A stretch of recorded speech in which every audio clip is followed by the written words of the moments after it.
There it is. Okay, thank you for you guys tuning in to this special episode of Decaf Decoy. And like I was saying before, it was going to be a more calm version of the channel, and maybe just muted would be better off because I saw some mean comments about my voice recently, and I'm like, you know what? There's nothing I can do about it. I am looking extra orange right now, not because I voted for the Orange Man or I'm like that anime character that's slightly better. But I mean, even if I make the lights insanely cool, eventually it balances my face out to be orange. So I mean, might as well give myself a Jersey Shore tan, right?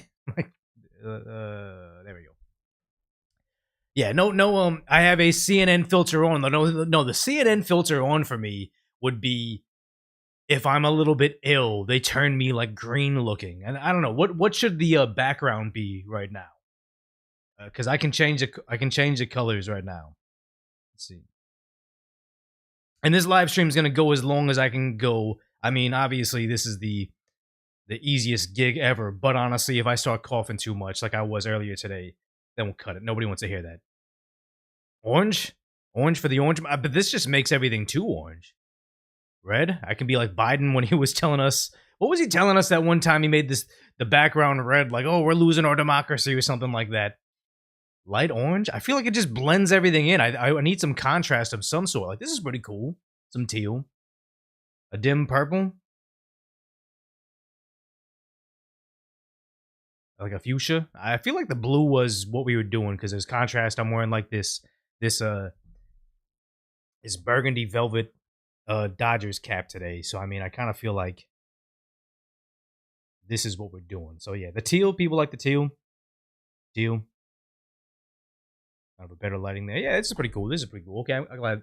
What's up, Uganda hater, General Kale, and everybody else hanging out here today? I mean, I get CNN filter on an Asian man. That would be Simpsons yellow. Yeah, I mean, how come The Simpsons wasn't known as like one of the first all Asian shows ever? Boo Dodger Blue. I mean, this is the year, and I'll be the first to admit that I'm like one of the ultimate bandwagon fans. Like, when I lived near Dodger Stadium, I went to some games, but I wasn't like the biggest Dodger fan. I was watching Angel games with Otani, and then now that Otani's over, that I don't live in LA anymore, I'm a Dodger fan, I would say. So, let's see if I can move this camera just a little bit to frame better. You can see some cat toys in the background and a cat bed. Maybe he'll come in here and visit us. But yeah, it looks like we have like 100 people watching on like this random 10:30 a.m. And I think everybody was talking about I hope they bring back Hololive Anime Night. I'll totally go. I had no idea that was such a big thing, and I remember people talking about they went to the Dodger game on Anime Night to see that it was like an anime VR character that sang the national anthem, and that had to be the biggest like fever dream for the average Dodger fan that has no idea what's going on. Like, wait, what? Yeah. Some people were talking about that earthquake. Wait, there's some Japanese here. But yeah, no, my phone in my area, I'm still in Southern California. How's my volume level right now? How's my volume level? Because I'm trying to do it where I'm not clipping too much. I really like the sound effect when it's really close to you, but then I just have really bad. But I mean, if I keep it far away and I talk my regular level, it was muted earlier. Volume seems okay, so as long as it's good for you guys. But the way I see it is, there was an earthquake warning on my phone, and I was looking at it. I was like, there's no way there's like a real thing. Like, it must be a mistake. And then maybe like 10 seconds later, we got hit with a little bit of a jolt. But it was pretty cool because apparently in San Diego, they had a 5.0. Yeah, you guys, wasn't a huge earthquake, I guess. But my cat, like someone said, your cat should have warned you. I was looking at my cat, and he was looking at me, and it's like he didn't seem to care or notice. He is one of the most useless like earthquake detection cats ever.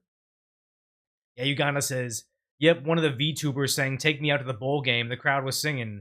They were losing, and after the song was gone, somehow someone hit a home run and brought 3 dudes home. Then they won. Okay, so you actually were at the game. Yeah, I at YouTube events, I met a girl that does like, not specifically anime content, but a lot of the content she does overlaps with like the anime universe, and she went to it and said it was a really great event. So yeah, he was a defective cat. I mean, I guess do we have to look it up right now?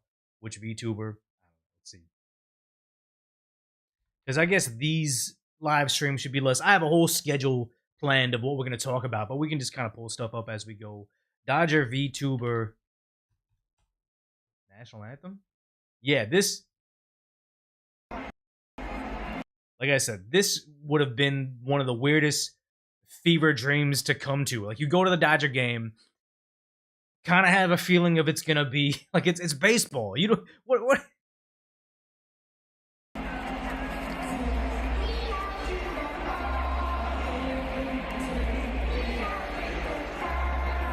Oh, everybody was singing along.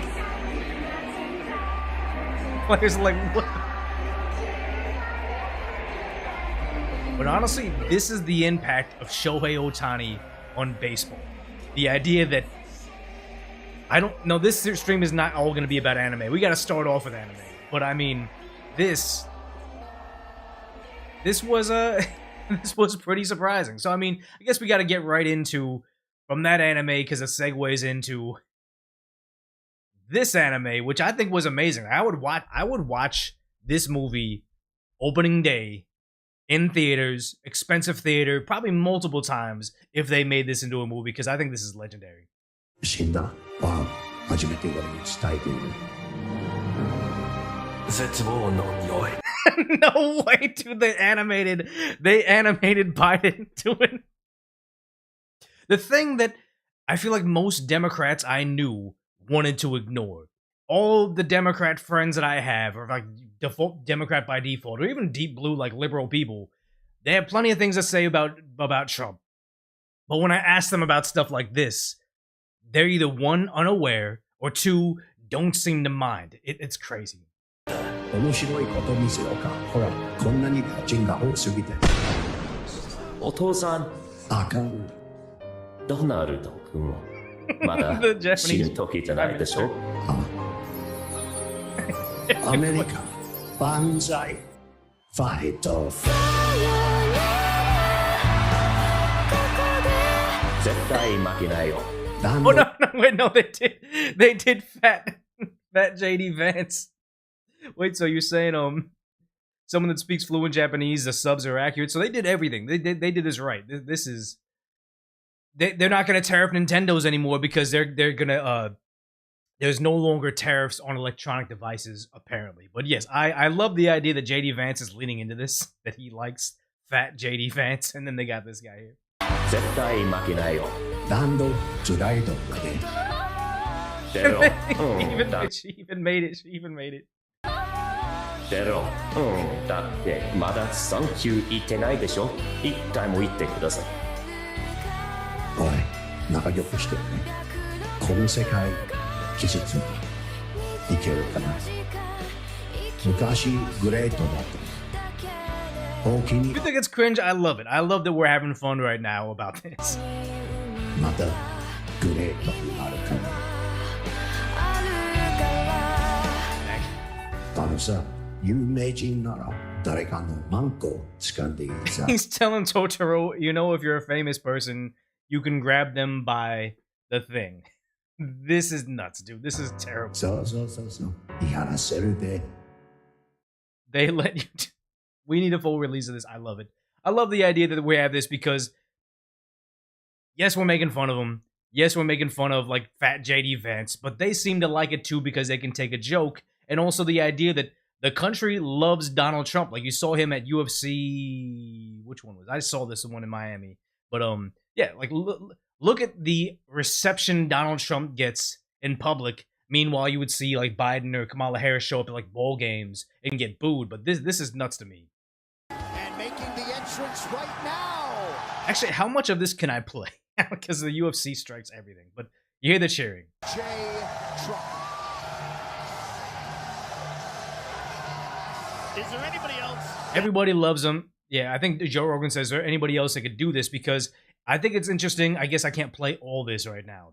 But you see the comedian Cat Williams. I guess they did a dub over this. But everything he's saying here is super based and super true. And I like how it's the culture shift. The culture shift of when you can have what you would normally see as counterculture comedians being able to say base things that you normally would have only seen on, like, the Donald or what happened to the Donald subredditors when they got banned off it? They went to like, it wasn't the Donald.com or whatever. It was like a different Donald Trump website. It wasn't Truth Social. It was way before that. But just the idea that what was previously only heard there, you're hearing pretty much Cat Williams saying like the truth.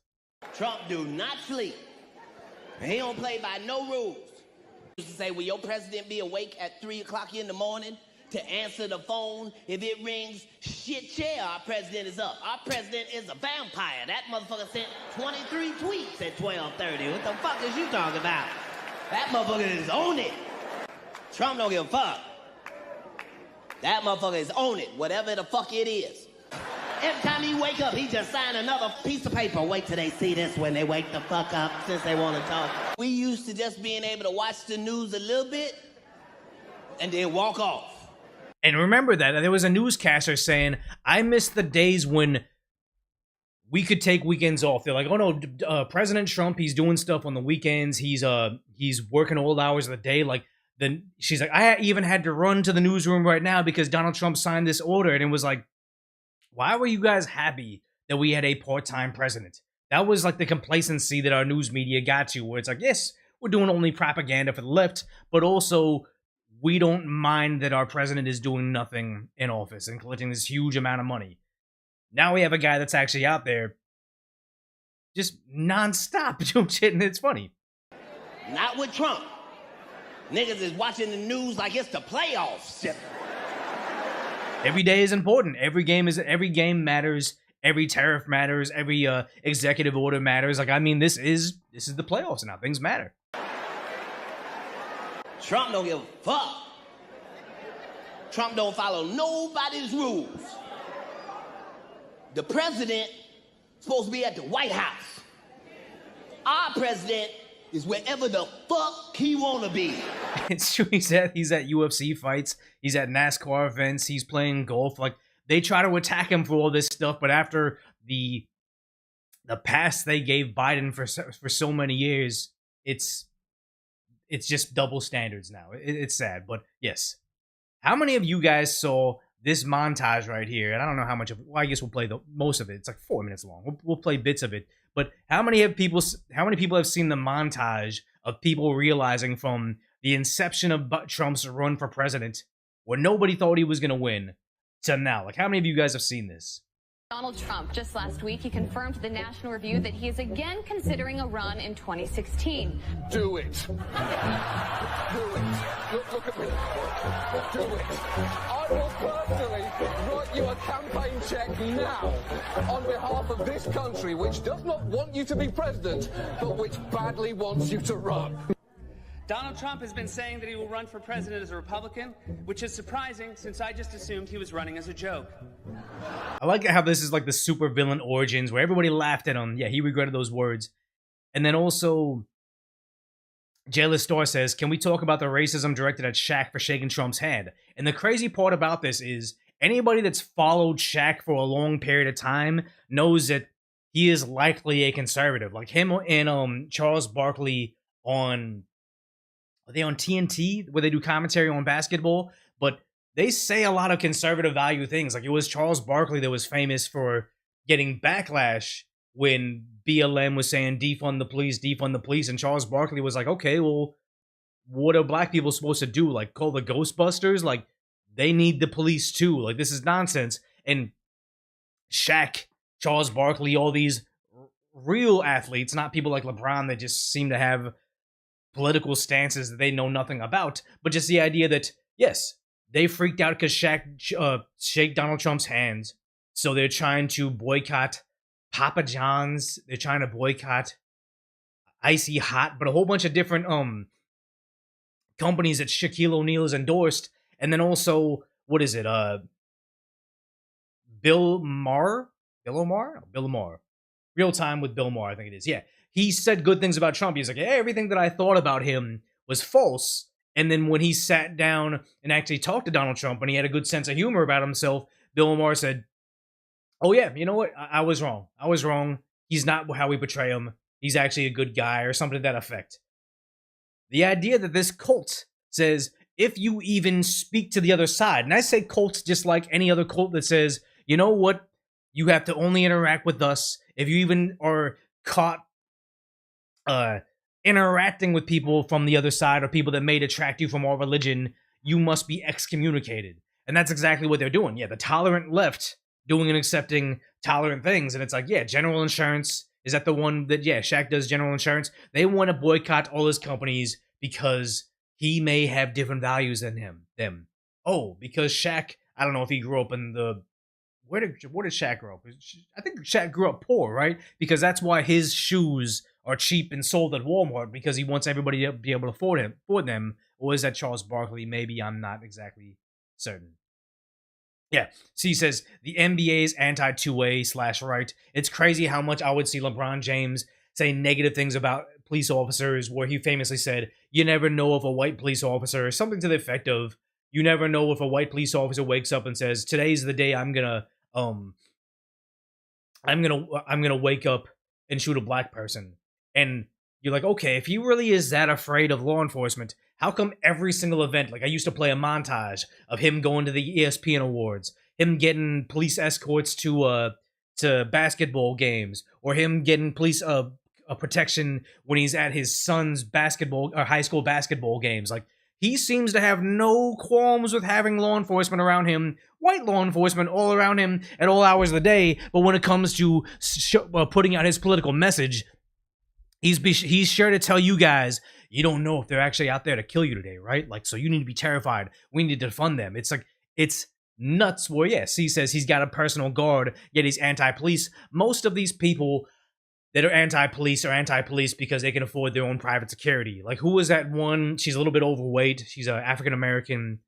She is a senator, maybe a congressperson, but she was famously for defund the police, and then said, oh, well, yeah, I spent hundreds of thousands of dollars on private security because I got busy work to do and people threatened me. Stacey Abrams, no, not her.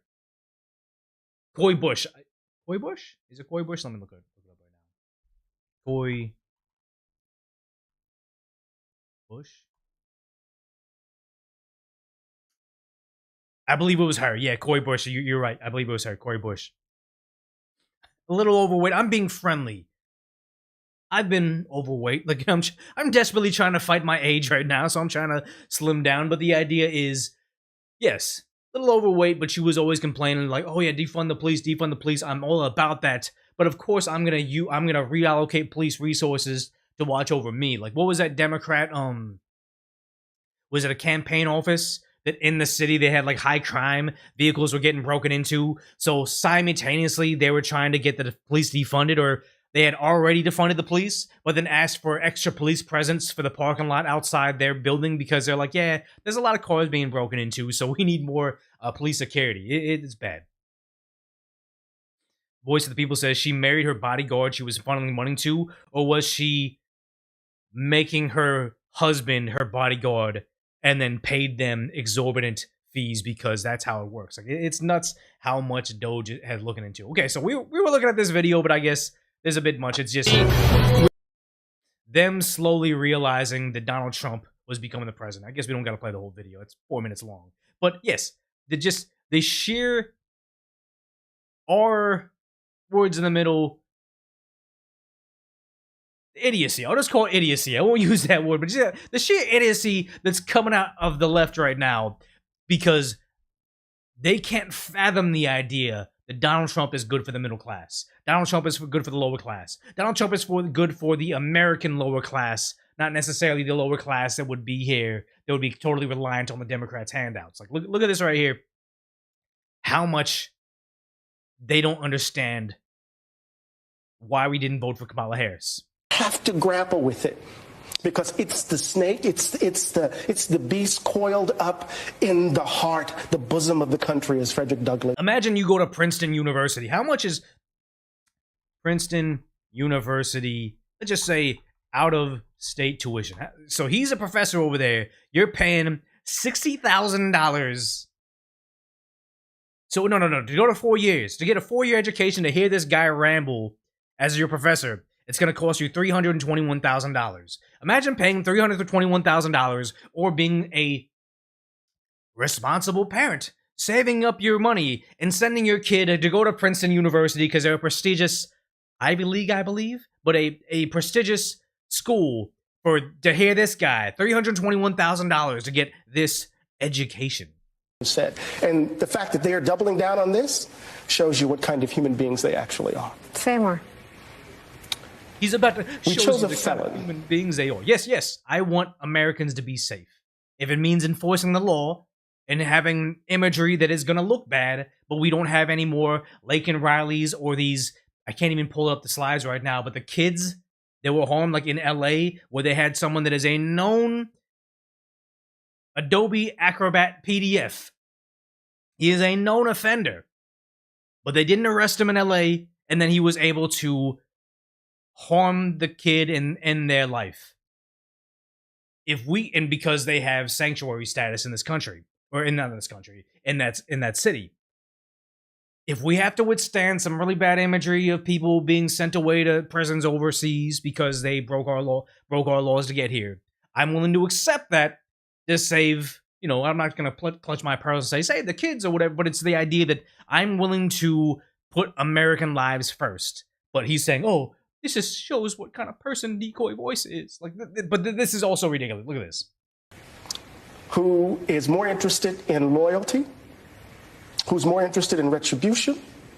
Who's more interested in grift? Wait. Retribution? What? All the nonstop lawsuits against Donald Trump, the biggest backfire ever with the Donald Trump mugshot, like the idea that yes, retribution, that's what your party was for the last 4 years. What did Donald Trump discover about the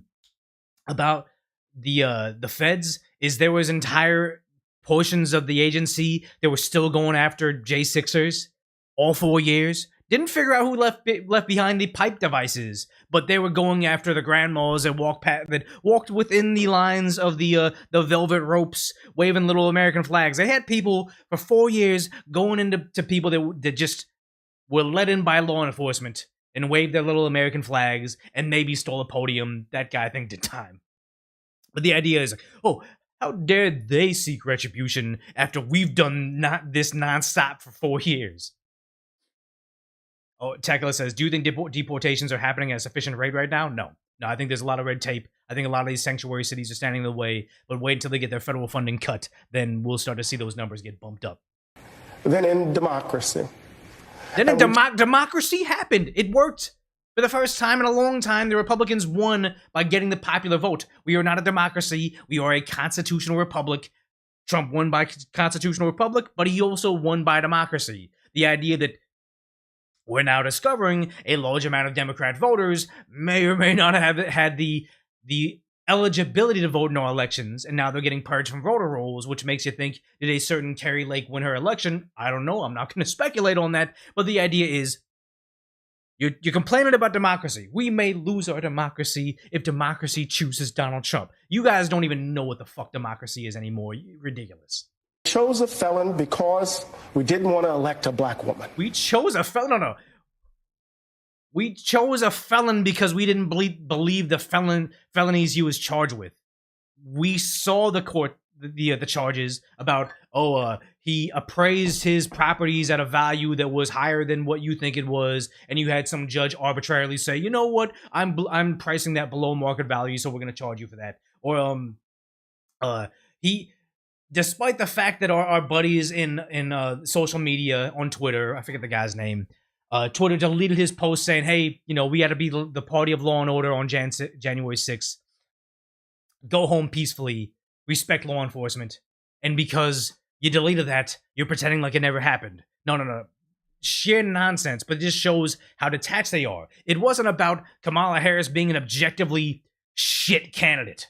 I don't curse much on this channel, but she was objectively shit. Like, she was so bad. Like, she went on, Call Her Daddy podcast to talk about sex and to talk about there is no law in American history that impacts women's bodies, the men's bodies, and but doesn't impact women's bodies like Roe v. Wade rulings. But it's like they just don't think of the draft. Or she went on the All the Smoke podcast, but two guys I like. It's Stephen Jackson and Matt Barnes. Didn't like them like in the league, but I like their input about basketball topics, and when they talk to current basketball players, like, that's a cool podcast, but I'm not trying to get my political values from two former basketball players that oftentimes talk about being on substances while playing. Like, I just don't take my intellectual values from them. Neither do I do from, Joe Rogan, because he talks about the same. But just the idea that she went on the All in Smoke podcast to talk about my Doritos. Oh, ha ha ha, I have nacho cheese. And it's like, objectively terrible candidate. And she's saying it's not about her being stupid.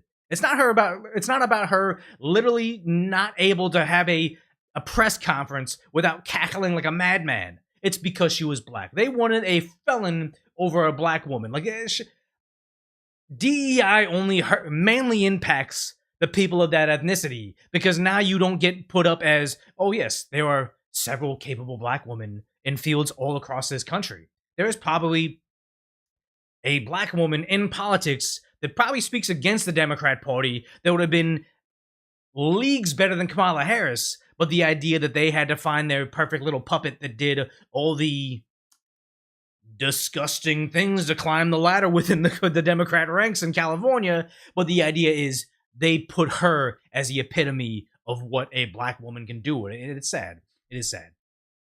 But yeah, Brian says, that Dorito talk was my average conversation. It is our average conversation. But again, neither me or you, Brian, should have the nuclear football. We shouldn't have the nuclear codes. Neither should Kamala. But here they are crying, saying they chose a felon over a black woman. It has nothing to do with that, but that's all they have. Fear-mongering and putting things down to the lowest common denominator. You either vote for me or you ain't black. You vote for us or you're a racist. And that's what they're doing again. I like that. I am perplexed. If they want a black candidate, maybe they should have put forth a black candidate. Plenty of people went on, I think it was CNN, like black women on panels saying, I don't care that Kamala Harris is identifying as black now, but why did they make such a big deal about her identifying as Indian before? And why are they fighting it so hard, saying Donald Trump's a racist for pointing out the fact that she was always an Indian candidate? And I remember Vivek Ramaswamy even called her out for saying, it's a slap in the face to the Indian community when you run as an Indian, as an Asian in San Francisco because it's predominantly Asian. And now you're running as a black candidate because across the entire country, you need to cater towards the black community and just F off the Indian community. Very sad indeed what you did, but then here we are having them just say, it's racism, guys, it's racism. So to read that, to actually explicate that, is to say we would rather destroy the Republic. Destroy the Republic? We're saving the Republic, but no, it's just racism, guys. That's all they have, man. Than for that to have happened. And until we grapple with it, there's no amount of protesting I could do. There's no amount of resistance that could come into play to actually force 78 million people to grapple with what motivated them to put themselves in this position. I need to get you 47 million people to align with my values or you're a racist. That's all they have. It's ridiculous. Like Captain Miserable says, easy there, Palpatine. Every swing state destroying the Republic. Every single minority voter that doesn't like Kamala Harris destroying the Republic. That's all they have. But here we go. Speaking of idiots, I'm sorry. You can't listen to them. Not them as a people, but you can't listen to idiots because these are idiots, and everybody in this audience clapping along with this is an idiot. You can't listen to them because there's no logic or reasoning behind this. Like, look to see how bad their Trump derangement syndrome has become. I hate when people talk about black women being obese. I hate it because Here's I wasn't shaming anybody for being obese. We all have our issues. I love sweets, but this is not the response. It becomes a way to blame us for a set of conditions that we didn't create. We are living in the Trump era. And look, those policies kill our people. And what public health practitioners think is that our stress responses in the body change our metabolism. It's literally that the racism that you're experiencing and the struggle to make ends meet actually means the diet don't work for you the same. they're applauding the idea that racism is making you obese. That's Trump derangement syndrome. That is just people that only see Donald Trump for every problem they have. Because here's the thing. People are going to have excuses for being big. I am someone that subscribes to the idea that there is, what is it, the 3 body types? Endomorph, ectomorph, mesomorph. Or like mesomorph's in the middle, endomorph is like a larger person, and ectomorph is someone that's like naturally skinny. And I think it has a lot to do with, what do you call it? Your bone structure. Like my shoulders being much broader than my hips and my hands being the same length as my wrist makes me the mesomorph. And I've kind of seen myself being like consistent with what they say about mesomorphs gaining and losing weight. When I hear about people that are like ectomorphs that are just like super naturally skinny, eat McDonald's all the time, don't work out, and they're naturally skinny, I see that. And I do have friends that are endomorphs that it's just like they can be buff and diet and like cut out carbs, but they're always going to kind of look a little bit doughy. And it's like, I believe that. But at no point in time do I think they should turn around and say, it's Donald Trump. Donald Trump and racism is the reason that I can't lose weight. But here we are. Like, that's why I think the Democrats have become completely detached from reality, where if you can have a group of people on television saying,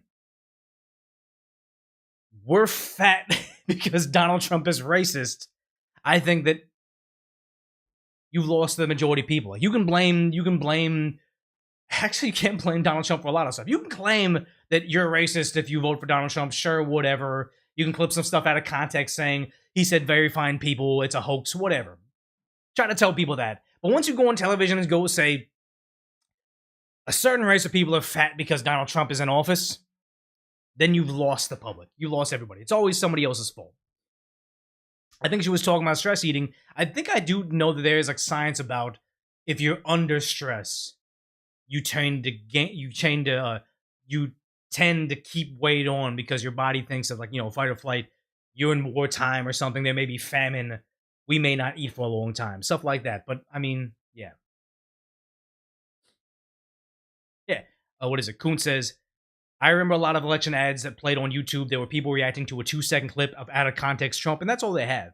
Is they hope that you're too stupid to actually watch full context of clips. Like I've said this story many times where I had an employee, very Democrat by default, young black guy, and he said during the first debate between Trump and I think Biden, it was before Biden dropped out, him and his mother were watching the debate saying, oh my God, like we had it all wrong. We thought Donald Trump was this, you know, raging racist that says all these negative things, but if you actually listen to him speak long form, they had an entirely different concept or understanding of him, and they're like, oh no, I think I would vote for him now.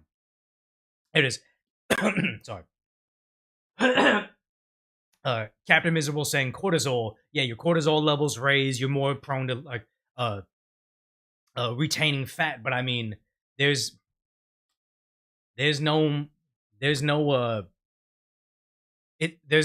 chain from Trump becoming president to you becoming fat. I don't believe it. But yeah. So speaking of stupid people, we have Taylor Lorenz talking about Luigi Mangione, and this is just picturesque liberal woman, no real problems in life, and yet this is her input, and this is what she wants to share with the world, of her thirsting over Luigi Mangione, a not convicted, but yeah, this is terrible. Hilarious to see these millionaire media pundits on TV clutching their pearls about someone standing a murderer when this is the United States of America, as if we don't lionize criminals, as if we don't have, you know, we don't stand. I've never seen someone speak with such glee about a person that allegedly killed somebody in cold blood. A stranger, someone they don't even know, but the idea that she's sitting there because apparently he's a good-looking dude to a lot of girls. Because he's a good-looking guy, she's sitting there just fawning over him. And to me, her fawning over Luigi is no different than all those weird, creepy wine moms fawning over the Twilight guys. Like, I think that both Jacob and Edward were like kids back then. They weren't 18 yet. And you had all these wine moms with shirts that says Team Jacob. That was a little benign because they're movie stars, but this is like 10 times worse, but the same thing. Murderers of all sorts, and we give them Netflix shows. There's a huge disconnect between the narratives and the angles that sort of mainstream media pushes and what the American public feels. And you see that in moments like this. And I can tell you, I saw the biggest audience growth that I've ever seen because people were like, oh, some journalist is actually speaking to the anger that we feel. It's gotta be about me. It's not about the cold-blooded murder. It's not about this was a terrible thing. This just goes to show who she's speaking to, because the idea that she's a washed-up journalist, I think I've seen her numbers recently, terrible. Not gonna sit here and just, like, you know, compare numbers because it's irrelevant. It's not a popularity contest. But the idea that she's trying to take this murder of this, not saying this innocent CEO, but this guy that just, he works a job. I know very little about him. I know personally, healthcare feels like a scam. Like, I feel like my health insurance has been astronomical, and my service is just like an assembly line. Like, none of the doctors I see, actually, very few of the doctors I see seem genuinely interested in my health. Most of them just see me as a number trying to push me along, and I'm paying an insane amount of money for them. I'm not a fan of that. But I don't think anybody in the chain that makes this terrible system deserves to lose their life because we're not violent people. The idea that she's sitting here trying to, like, give a reason to why they should die because it's giving me a bigger audience makes her a scumbag. The women who got her outside court in New York. So you're going to see women especially that feel like, oh my God, right? Like, here's this man who's revolutionary, who's famous, who's handsome, who's young, who's... He's not a movie star. He's a revolutionary. He's famous because you're making him famous. Oh my God, he's young, he's this. Like, even he's kind of sitting there, like, jealous of him. Like, this is like the James Bond effect in these very, very left circles where James Bond, men want to be him, women want to be with him. And you have that same exact scenario right here popping up where it's like, yeah, you guys are sick. You guys are sick. His claim to fame was shooting a guy in the back. That's it. Allegedly. Maybe he did it. Maybe he got set up. I don't know. But the idea that they believe it, they believe he did it. So now they're fawning over him as if he was a movie star millionaire. No, he's a guy that's likely to spend the rest of his life behind bars. And they're trying to prop him up as some sort of superstar not because they believe in the thing. It's because you have some washed-up journalist on a washed-up station, CNN here, trying to say, hey, we got a bigger audience when we simp over him because there's other psychopaths online that simp over him as well. Isn't this great for us? Smart. He's a person that seems like this morally good man, which is hard to find. He's a morally good man. Leave it to the left to try to turn every, like, mental gymnastics their way to say, hey, if you are a person that doesn't like healthcare, you don't like an industry. Let's say I don't like the sugar industry. And I think the sugar industry ends more lives than the healthcare industry. Let's say I genuinely believe that Kellogg's and Nestle and Pepsi are doing terrible things. And I'll be the first to admit I am probably one of the chief consumers in my life of, like, things like Coca-Cola and chocolate, okay? But let's say I genuinely believe that they're just ending lives. And I think because the CEOs have so many yachts based on poisoning so many Americans, they're murderers or whatever.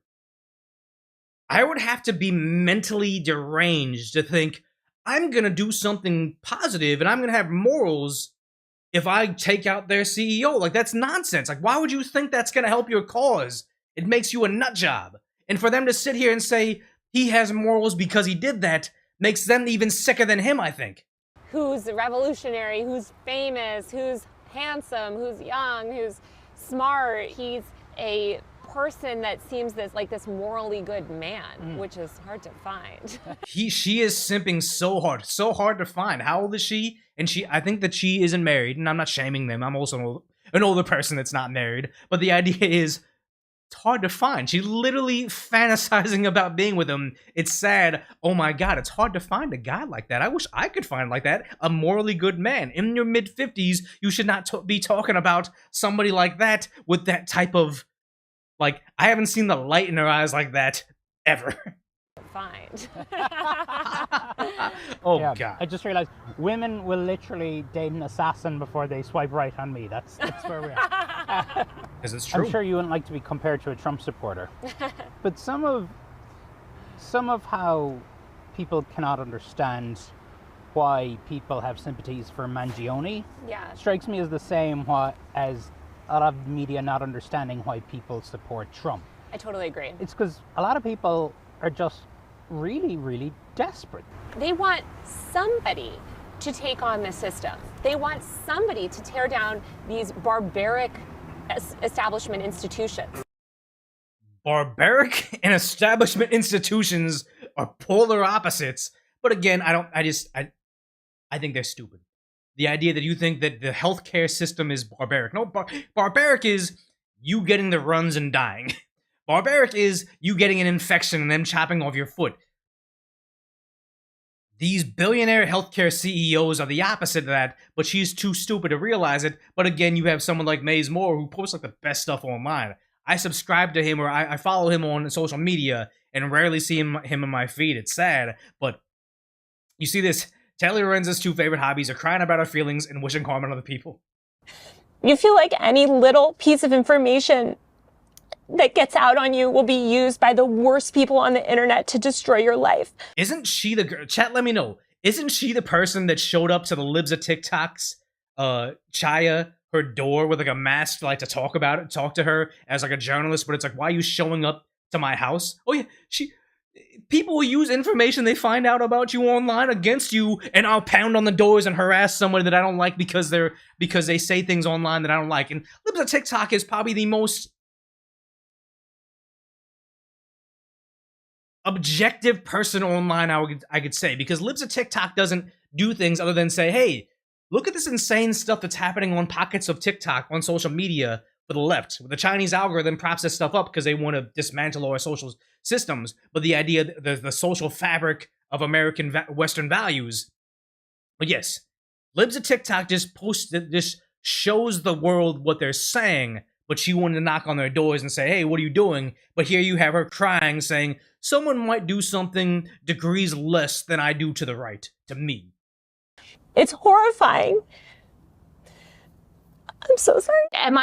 It is horrifying. I don't want that type of stuff to happen, but here she is doing the opposite. When I say, do I wish someone dead, is that advocating for them to be killed? No, of course not. But am I going to shed tears? Of course, people are going to get a little carried away and celebrate. A little carried away? What?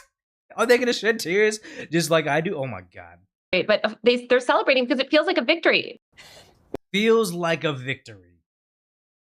My God, like this is how bad it's got. And that's the thing, is maybe Sunshine says liberal tears, and that's what it is. It's just, I'm crying because the things that I wish upon other people may happen to me. I'm crying because there's actual real world violence in the world that could occur because someone disagrees with me politically or what I'm doing systemically, and it may actually impact my real world life because I, for such a long time, have permitted this type of activity, permitted this type of behavior, because we're not a civilized society. We're barbarians now, where if I don't like you, I throw a rock at you. Like, that's what it is. And it's sad because right now, the left is getting increasingly more violent because you're seeing over here, Pennsylvania governor's mansion totally decimated inside. Josh Shapiro, he is a Democrat, should have been the Democrats' VP candidate instead of Tim Walz, but because he's of a certain religion, the left would never, today's modern day Democrats never would have accepted him, which is terrible. Like, he should be able to be whoever he is, and if he's the best candidate, they should run him. But the Democrats have cultivated such an audience of extreme nut jobs, they couldn't do it. But now you have somebody going to his home and torching it while he's inside. Now, finally, the Democrats, it takes it happening to them to go out there and say something about it out there. And it's like, yeah, what is it?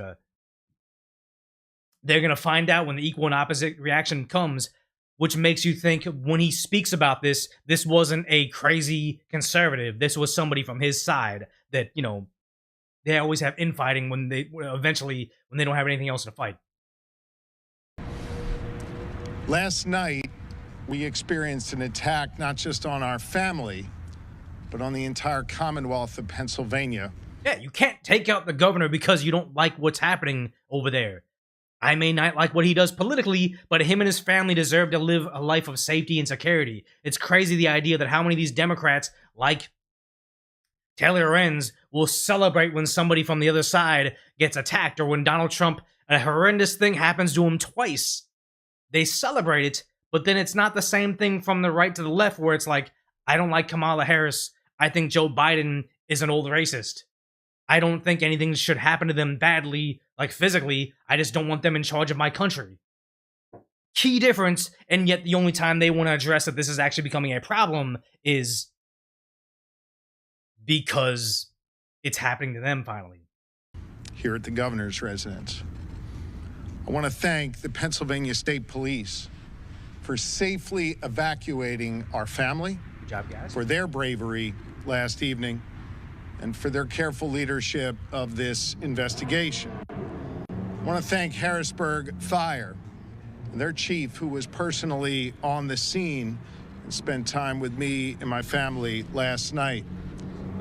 He and the other firefighters from Harrisburg ran toward danger to help keep us safe and quickly putting out the fire. I want to thank the Capitol Police for assisting the Pennsylvania State Police last night in ensuring everything was orderly. Shame it had, maybe Sunshine saying, shame it had to get this far for him to say anything.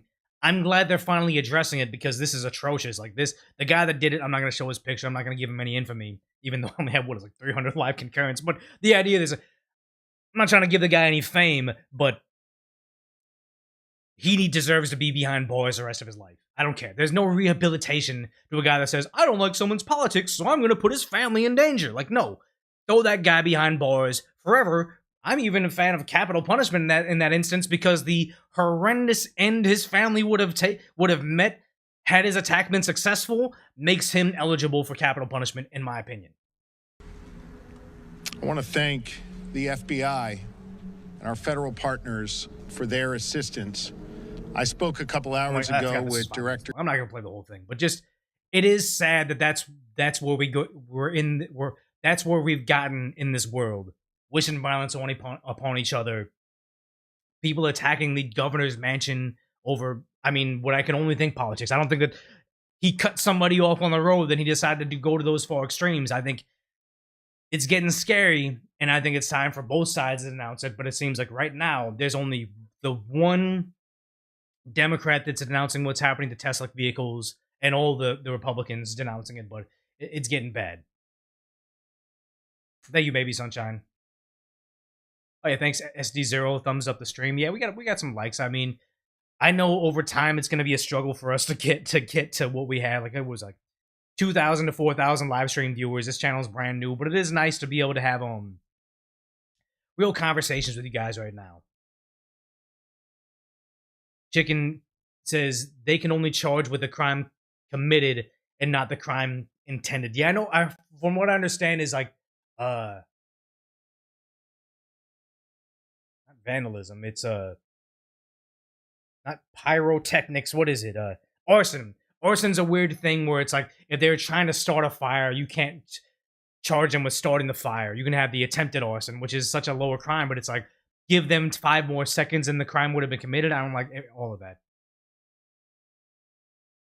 No, it's okay. Yeah, thanks for subscribing to the alternate channel. I know it's confusing the way that the YouTube works, but it's like the live streams on the other channel were heard in the regular videos, and I wanted to have like a separation of long-form discussions, kind of like a podcast, and then also short, concise commentary. That a lot of people just want the short and concise commentary about like current events. This one can get more political and stuff.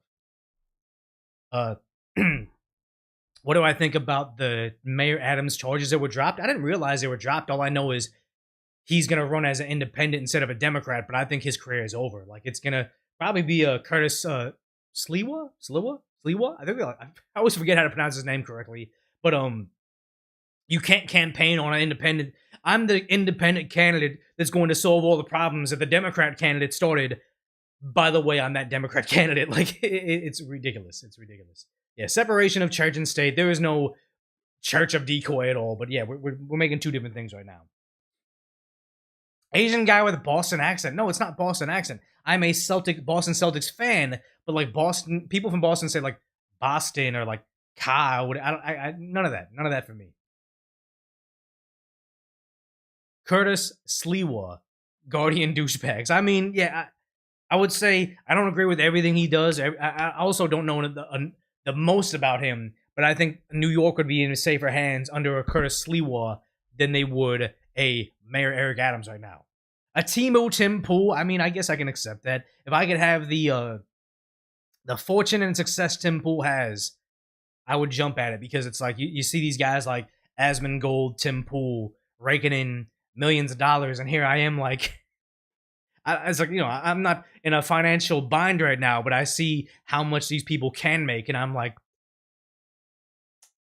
300 concurrent viewers. I'm glad you guys are here, but it's like, I was watching Asmongold's live stream this weekend on a Saturday morning, having 40,000 concurrents, and I'm like, that is insane. Like filling up Dodger Stadium yourself for you to watch YouTube videos and play Schedule 1. Like, I played Schedule 1 for a little bit. We were doing Decoy Voice gaming a random Friday night, I think it was, and it's like, I'm terrible at this video game. Like, this game was just like chores, the video game, but he makes it interesting. I don't know. No super chats yet because I'm not monetized. Hopefully, if like, you know, maybe if I'm not cursing for too long, I'll finally get monetized. But they said it could take a month and they might reject it. Who knows? Coffee. I drink coffee, guys. To be fair, it was a demo, so there's more to the game if I don't play the demo. I don't know. Okay, let's go ahead and get back to the videos. You have this over here there's different Joe Rogan websites, but you have this guy over here trying to talk trash to a dude in Boston for wearing a Trump hat. And this is the most ridiculous fight or attempted harassment I've seen. Wait. Yes, there's no volume. Nazi fucking punk. What are you gonna do? Go fuck yourself. You're on my fucking campus with that fucking hat on. Actually, get the fuck out of here. It's actually a public street. Get the fuck out of here. I don't care, you fucking Nazi. This is a public street. Get the fuck off my campus. You're a Nazi? Based on what? Based on what? But you know, he has very strong opinions based on what he heard on the internet, on social media algorithms, and probably CNN. He's developed his own entire personality based on that. I'm gonna walk you all the way to this fucking corner, you punk. You fucking understand me? Go ahead. Who are you? You fucking understand me? It doesn't fucking matter.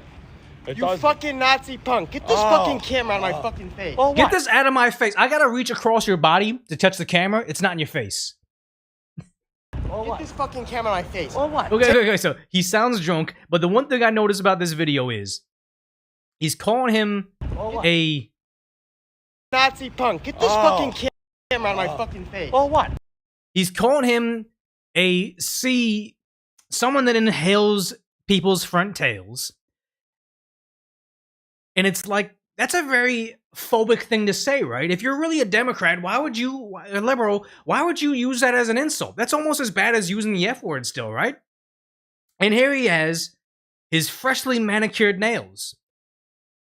By all means, if you want to manicure your nails, no shade on you. Like, probably one of the biggest gentlemen I know is a large, like 6'5" football player that gets his nails manicured. Like, actually gets like the French tip and everything done when he's with his girlfriend. It's the most feminine thing he does, and everybody clowns the shit out of him. But I wouldn't mess with him. But the idea is, it's very hard, especially if you are, say, smaller person than the person you're trying to say, you're a punk, I'm gonna walk you across this parking lot and I'm gonna yell at you, you Nazi scumbag, but you also have freshly painted nails? I don't find that very intimidating at all. Like, I don't understand the communication this guy's trying to make, but here he is. Okay. Nazi fucking hat on. Do you fucking understand me, you cocksucker? I'm loving this. Look at this fucking great. Nazi. 47. This guy supports Trump. Has his fucking hat on. Look at this. I can't wait Nazi till your foreman cocksucker. sees this. Get the fuck out of here. Apparently, he's in a union and he's gonna share it with his union foreman. But I don't know what happened at the end of this. But yeah, it is sad that he's yelling all these slurs, saying mean things to him. But that's where he's at. But it's just like, yeah, I don't get the whole tough guy act if you also get your nails painted. By all means, do whatever you want. That's okay. But don't do something that's inconsistent with what your life is. Like, I'm never gonna try to go out there in public and bump shoulders with strangers and try to get in random fights at a bar, because that's not who I am as a person. Like, I was at a flag football game the other day, and some random dude started to try to start a fight with our quarterback because he was saying, hey, it's flag football, stop being so rough. Like, what are you doing? And then the guy's like, oh, you a tough guy, I'll see you in the parking lot. And it's like, just like this person, dude, you're playing flag football, you're kind of obese, and you're here with your family, with your 2 kids. Like, what are you trying to do? Like, you're gonna get knocked out by this other guy, either on the football field or in the parking lot, and you're gonna show a terrible example for your 2 very impressionable children. What are you doing? The same thing that I see this guy here with his freshly manicured nails. The same way I see this over here from this Disneyland subreddit, where they say a fight almost breaks out at Mickey and Friends parking structure. You see this? Toda la gente en línea. No, todos se salieron de onda, todos, güey. Porque tú empezaste como pendejo, no sabes cómo. But he's wearing Mickey Mouse ears. Like, I'm sorry. The same way you can't have manicured nails and start a fight and get somebody intimidated. I'm gonna walk you across a parking lot. You can't get in a fight with somebody at Disneyland wearing Mickey Mouse ears. Like, in the scale of ears that I'm terrified of, I would think it's like, I have this even pulled up. Cauliflower ear. 10 out of 10, you can talk trash to me all you want in a bar. I'm not going to mess with you because you earn cauliflower ears. It's not something that's just like, oh yeah, I'm going to give it to myself so I act tough. No. Cauliflower ears, terrifying. Mickey Mouse ears, 0 out of 10, terrifying. And here's the thing, it is sad because I've been to Disneyland frequently, actually, and the idea that you'll see people, they say somebody cut the other person off in the parking structure and they're being all rude. It's like, anybody that knows about, like, you know, either stadium parking or Disneyland parking, on the way in, you can't be mean to the people around you because you're going to park right next to them when you get there. There's no like, oh, let's all go find a parking spot. No, if you cut somebody off in the parking lot, they're going to key your car or they're going to fight you, especially if you're wearing Mickey Mouse ears. Because if this guy's ahead of that guy, that means that that's the person that cut off the other person. Yeah, cauliflower ear and a felony. It's crazy. It's sad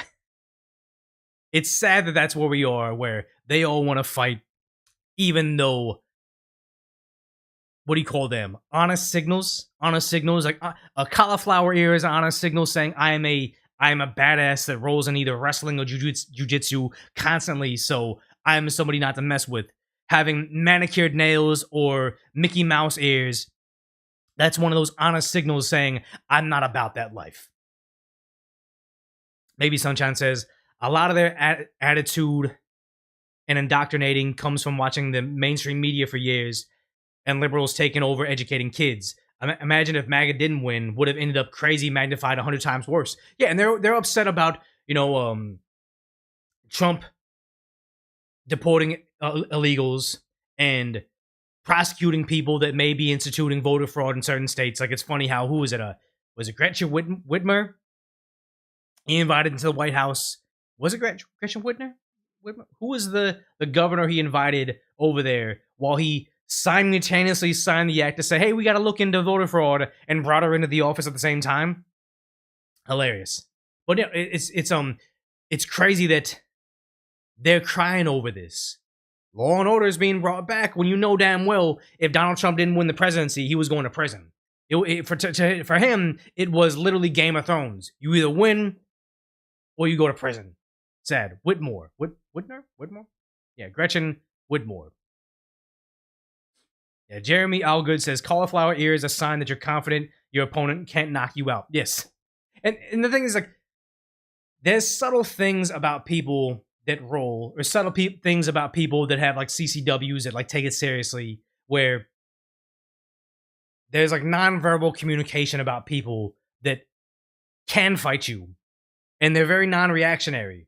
A guy in your face saying, get that camera out of my face, I'm gonna walk you out, you CS, you Nazi punk. He's got a 47 hat on his head, like on his head. It's like, that's not an honest signal of someone that knows how to fight, that gets in a lot of fights, or you can even handle themselves should the guy turn around and deck them. That's the person that's like, oh my god, my daddy's a lawyer. I'm gonna sue you after you punch me. Like that's the honest signal of someone that's acting like that. Carrie Carbrega says John Jones doesn't have cauliflower ears. Yeah, having cauliflower ear is someone that is a wrestler, jiu-jitsu, black belt holder that does not give an F. Because most people will wear those things over their ears to make sure they don't get it, if they care about their appearance. But someone that gets it, they only almost have it as a badge of courage. Because, like, you know, when they roll, it bleeds. It's like, it's not a good thing to have, but it's also an honest signal.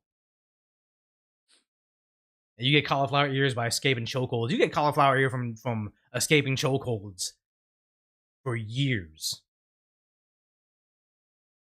Yeah, so oh my god, I have so much stuff to cover. We've been going for over an hour right now. What do I want to show you guys real quick? Do we want to see the nonsense of Bernie Sanders? Okay, here's something. We'll go up to this right now. I do want to pull this up.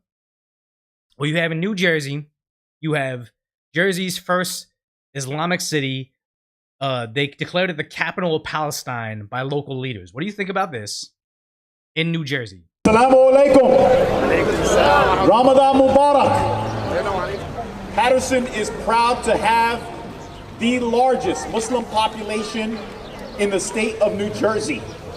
And we are a better city because Muslims call Patterson home.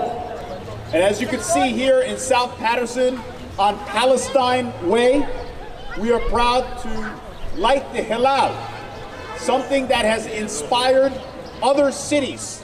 As a matter of fact... So it's other cities. This is happening all across the country. Now, okay, yeah, you guys are saying deport them. Next is that law.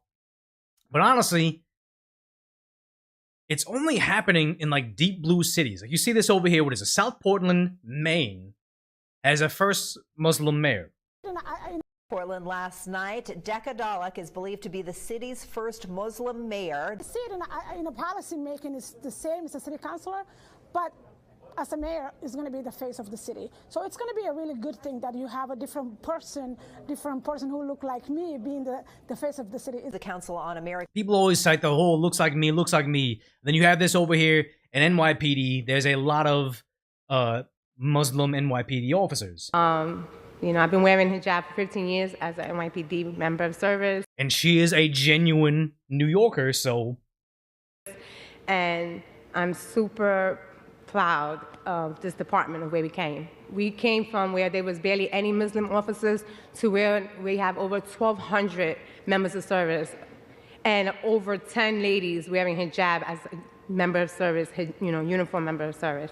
And I think that's awesome. And I'm looking forward for another 100,000 ladies wearing hijabs in the near future.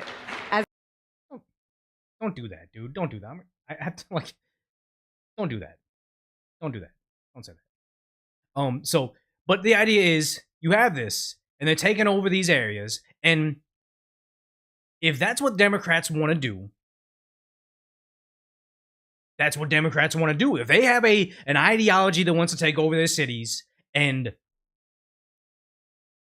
supersede the very, very liberal values of their country, of their city, by all means, allow it to happen to them. If they're doing this proudly, they're not gonna be able to be having their pride festivals anymore. They're not gonna be able to have their Planned Parenthood funding anymore. Like, these communities, once you make them your mayor, and once you have them running your police departments and having it the first city that is run entirely by them. And I'm not trying to say, oh, I'm phobic of this. I'm just saying it's interesting how they're just welcoming in this into their areas. Because honestly, I know that very conservative areas aren't introducing this into their areas. They're not welcoming this. They're big on deportation, but it's just interesting to see how much the left is going to cannibalize themselves with this exact movement. And Joshua Maxim says, why does the amount of people of a race show progress? Progress towards what? Exactly. Why does race matter at all? What was it? I was getting coffee the other day. This is why I brought it up.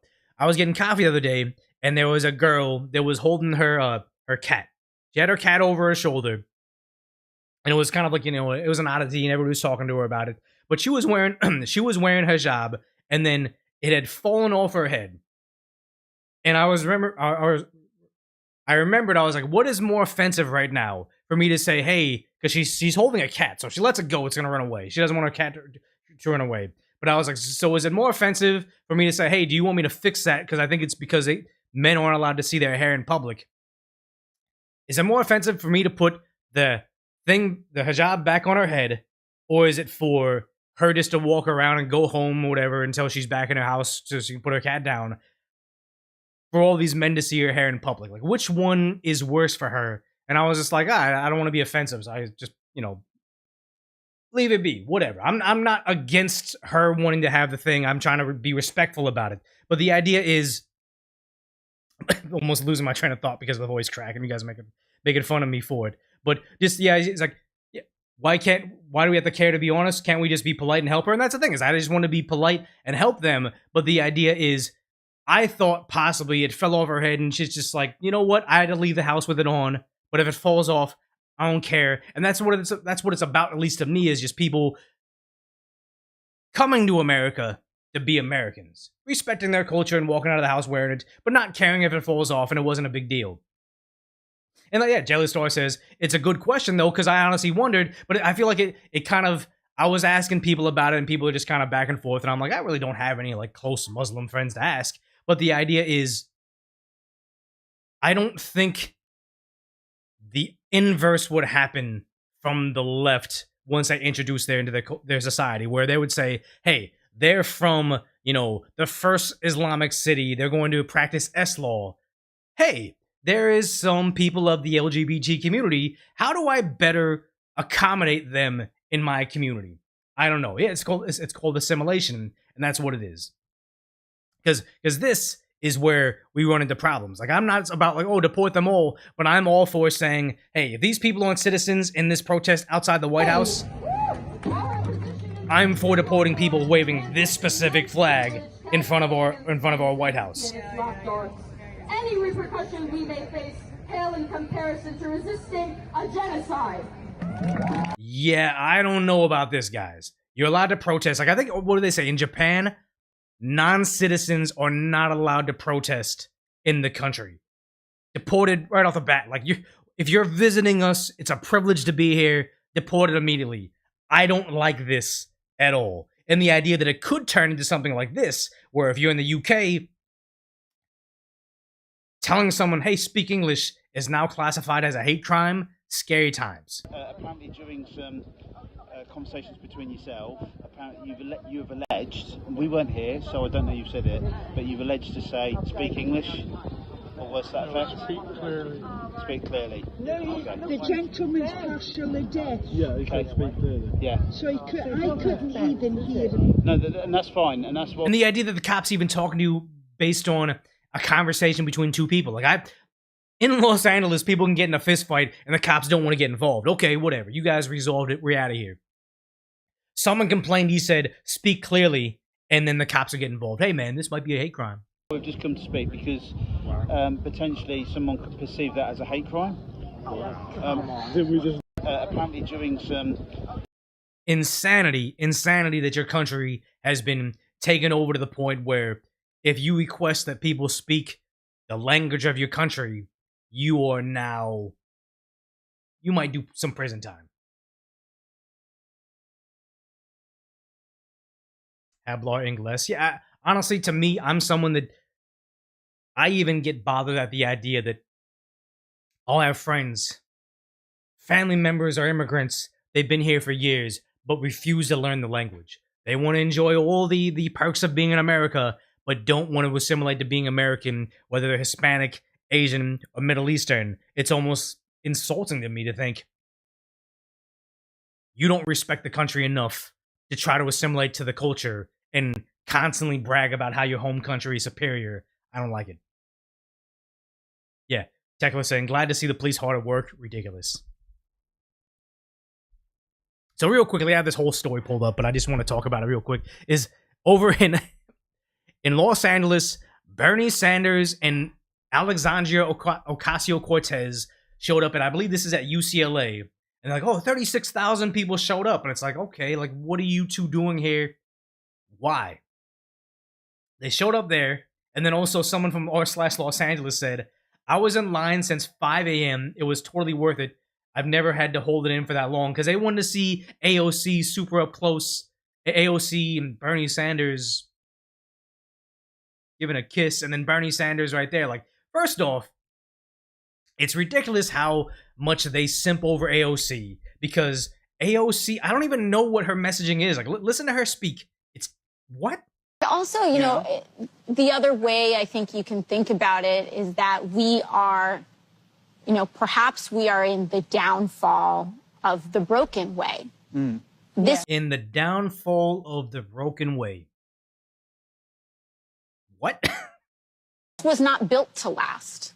Inequity, injustice is not built to last. If inequity and injustice is not built to last, how come inequity and injustice is literally how all of life has been since the dawn of time?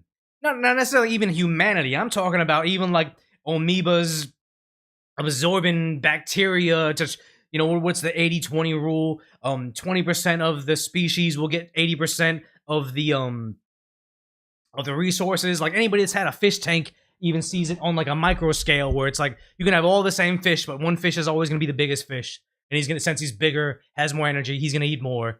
Same thing with humanity. Inequity and injustice is literally the most self-sustaining thing ever. Is it not justified? Of course it is. It's terrible, the idea that we live in inequity and injustice, but that's the world. We don't live in a Pixar movie. Stop trying to sell us on Disney ideology. It's not realistic. We're never going to get there. We can try a little bit, but just the idea that you think that America is doomed to fall because we don't live in I don't even know, like what was a movie everything ended fine? I guess even movies everything doesn't end fine. But yeah, here we go. She is completely dumb. It's sad. Built to last. Yes, there will be a VOD on this channel as long as you're subscribed. Just you watch it later on. I'm not going to private any of this stuff. Inequity, injustice is not built to last. It lasts a long time. Imagine being in front of this giant American flag preaching how America is going to fall. It could last hundreds of years. In front of this like, look, when I was growing up, if you put on a giant bright red hair like that, not like natural red hair, like this hat hair, this hat color, this is like a literal clown. But ultimately, it crumbles into this, you know? Everybody. A small cohort of incompetent people that create damage.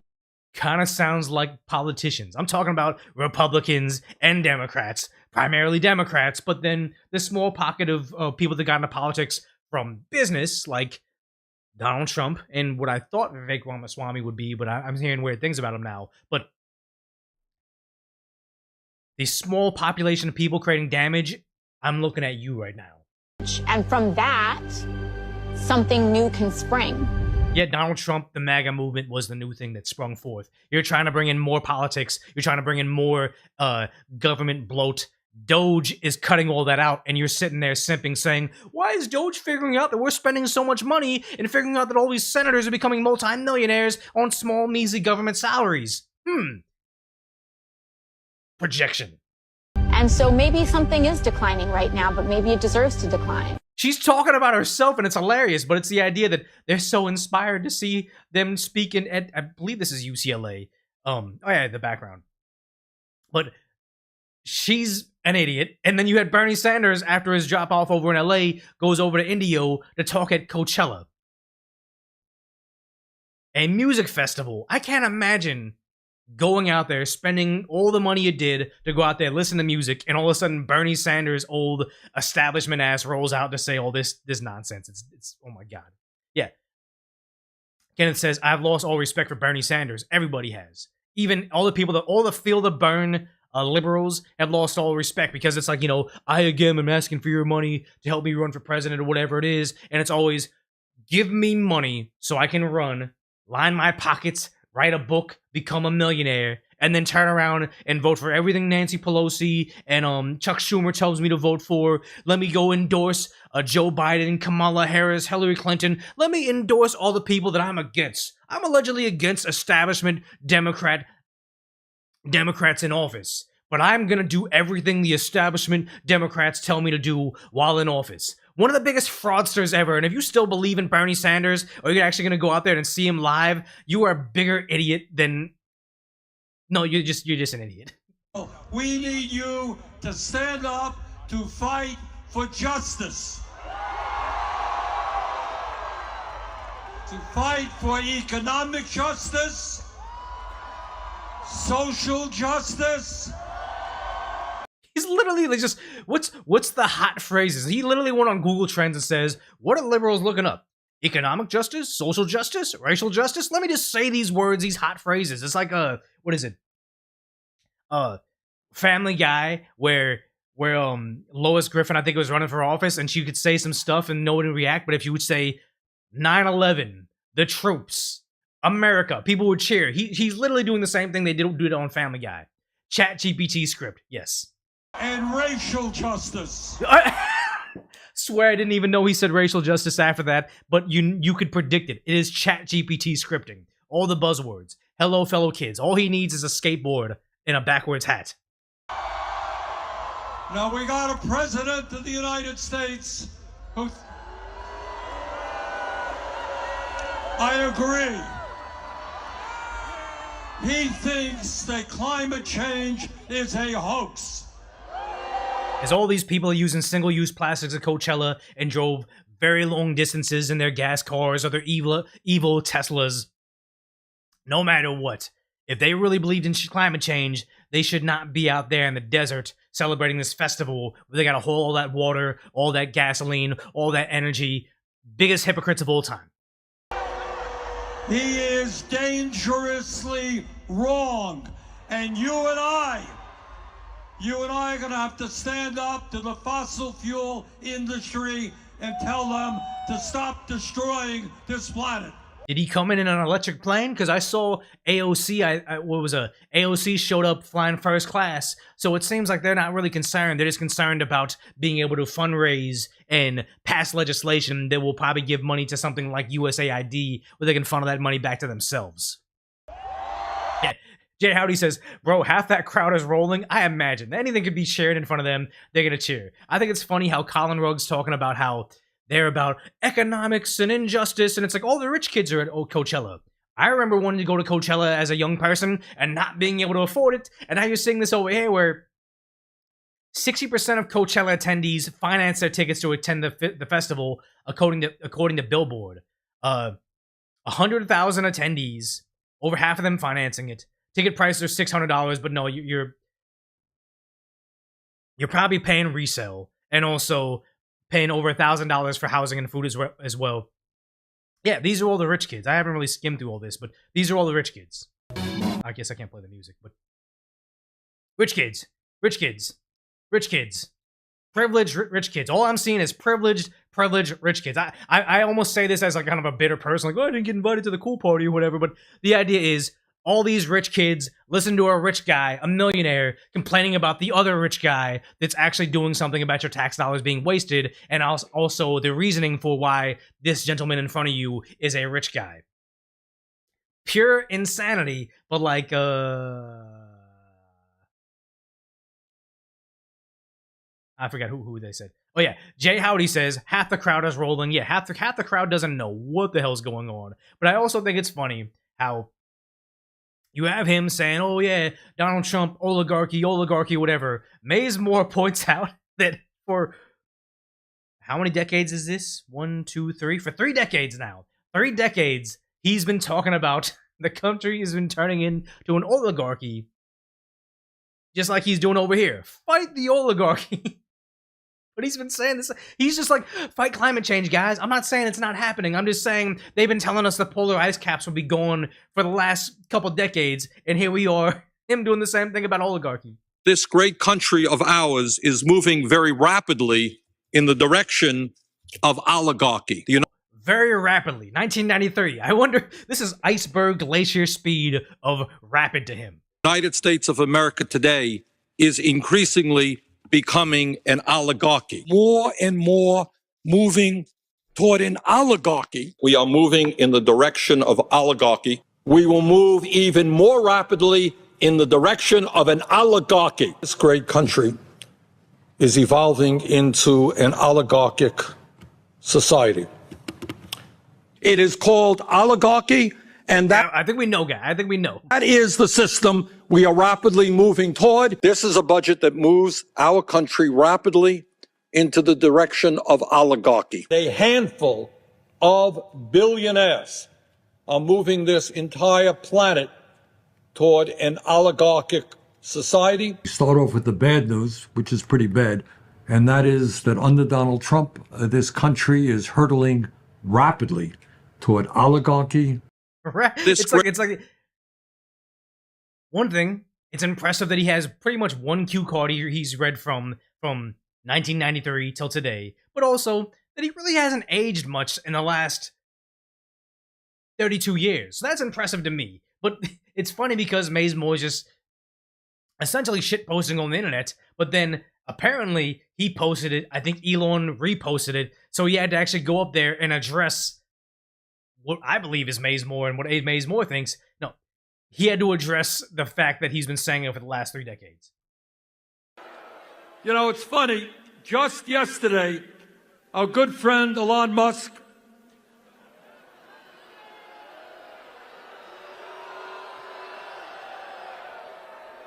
And here's the thing. What was that one girl that was freaking out over Donald Trump getting the Dodger jersey and then visiting him at the Dodger game? It's like, Bernie Sanders wearing a Dodger cap with me doesn't freak me out. Doesn't make me want to say, oh my God, I gotta tear off my Dodger cap now because he's a fan. I hate the idea. It's like, no, I like the idea that me and him can have different political values and opinions and everything going on at the same time. Opposite people entirely. But we can both sit down and watch a ball game and have a good time. The same way, maybe not me and him, but me and anybody from this audience here have probably encountered each other at a 24-hour fitness or LA Fitness. Maybe not them, but just me and many liberals can encounter each other at a 24-hour fitness and play a game of basketball together and get along and have a good time. Different political values, but sports should be the ultimate commonplace. It's a good thing we can both enjoy baseball or the Dodgers. It's crazy how they have this cult-like personality where they say, you either align with me and validate all my values or else I can't be a fan as well. Mr. Musk sent out a tweet. And in essence, he said, you know, Bernie Sanders has been talking about the growth of oligarchy year after year after year. Yes, that's exactly what you did. Well, Elon, you're damn right. That's what I've been talking about. I've been fear-mongering about it for 30 years. It's never happened. But you're damn right. I'm gonna keep going. Fucking idiot.